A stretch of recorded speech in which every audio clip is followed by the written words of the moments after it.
রূপে কালো হলে কি হবে? গুণে যেন পুরোই ভরপুর একটি শাক। এই শাকের মধ্যে অনেক গুণ আছে। এর মধ্যে আছে ক্যালসিয়াম, সাথে আছে অনেক পরিমাণে আয়রন। হ্যালো বন্ধুরা, আমি অর্পিতা। আমার চ্যানেল ড্রিম কিচেনে সবাইকে স্বাগত জানাই। আজকে আমি বানাবো কালো কচুর একটি শাকের রেসিপি। এই কচুগুলো কিন্তু মাঠে ঘাটে যেখানে সেখানেই পাওয়া যায়। তবে একটু পরিষ্কার জায়গা দেখে এই কচুগুলোকে বাবা নিয়ে এসেছিল। আর এগুলোকে খুব ভালো করে ধুয়ে কিন্তু আমি পরিষ্কার করে নিয়েছি। কচুগুলো থেকে জল ঝরানোর জন্য আমি এভাবে কেটে কিন্তু একটা ঝুড়ির মধ্যে ধুয়ে রেখে দিয়েছি। এবার এটার থেকে জল ঝরে আসলে তারপর কিন্তু এটাকে রান্না করতে হবে। কচুটা রান্না করার জন্য যা যা লাগবে সব কিছু আমি কেটে নিয়েছি। এখানে নিয়েছি শুকনো লঙ্কা, সাথে আছে পেঁয়াজ কুচো, আর আছে কাঁচা লঙ্কা, আর এখানে দুটো আমি রসুনটাকে থেতো করে নিয়েছি। এবারে ঝটপট করে রান্নাটা শুরু করা যাক। আমি এখানে কড়াইয়ের মধ্যে তেলটা দিয়ে দিয়েছি। তেলটা ভালোভাবে গরম হয়ে আসলে এর মধ্যে আমি দিয়ে দেব কালো জিরে। এবার এর মধ্যে আমি পাঁচফোড়নটাকে দিয়ে দিচ্ছি। পাঁচফোড়নটা খুব ভালো করে ফুটে আসলে এবার এর মধ্যে আমি শুকনো লঙ্কাগুলোকে দিয়ে দেব। তারপর শুকনো লঙ্কাগুলোর সাথে ভালো করে কিন্তু এটাকে ভেজে নিচ্ছি।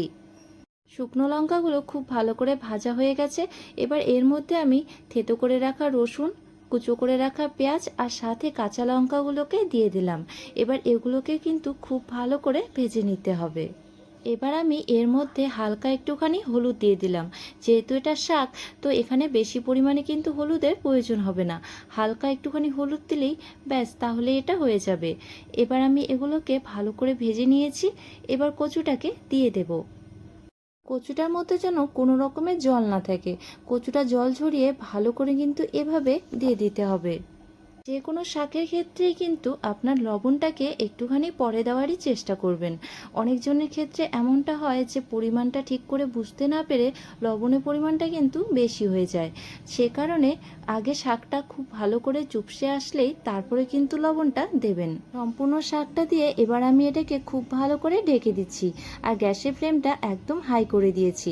এবার ঢাকা উল্টে আবার আমি একটুখানি উল্টে পাল্টে দেব। তারপর কিন্তু আবার আমি নাড়িয়ে চাড়িয়ে এটাকে ঢেকে রেখে দেব।